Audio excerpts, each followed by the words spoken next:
July August গণ অভ্যুত্থানে মানবতা বিরোধী অপরাধের মামলায় ক্ষমতাচ্যুত সাবেক প্রধানমন্ত্রী শেখ হাসিনা সহ ৩ জনের বিরুদ্ধে ৪৮তম সাক্ষী আলী আহসান জুনায়েদের সাক্ষ্য গ্রহণ ও জেরা সম্পন্ন করেছেন ট্রাইব্যুনাল। এই মামলার ৪৯তম সাক্ষী রাজধানীর মোহাম্মদপুরে শহীদ সৈকতের বোন সাবরিনা আফরোজ সেবন্তীর সাক্ষ্য গ্রহণের মধ্য দিয়ে শেষ হবে এই মামলার সাধারণ সাক্ষীর সাক্ষ্য গ্রহণ।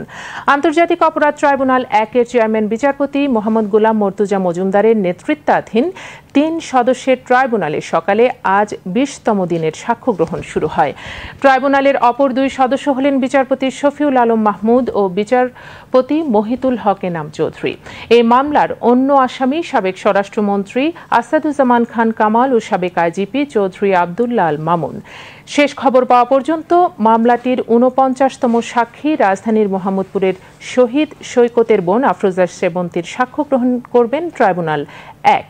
এর আগে ১৯ দিনে এই মামলার ৮১ জন সাক্ষীর মধ্যে ৪৮ জন সাক্ষীর সাক্ষ্য গ্রহণ ও জেরা শেষ করেন ট্রাইব্যুনাল। সংগঠনের যে অভিযোগ আনা হয়েছে তার বিচারের ৪৮তম সাক্ষী আলী আহসান জুনায়েদের জবানবন্দি গতকাল শেষ ছিল, জেরা বাকি ছিল। জেরা সম্পন্ন হলো কিছুক্ষণ আগে এবং এই আন্দোলন চলাকালে কিভাবে নির্যাতন করা, কিভাবে নিষ্ঠুরতা দেখানো হয়েছে, এমনকি পরিচিত লাশ শনাক্ত করার সুযোগ না দিয়ে বেওয়ারিশ লাশ হিসাবে ১৪ জনকে দাফন হয়েছে তার বর্ণনা দিয়েছেন।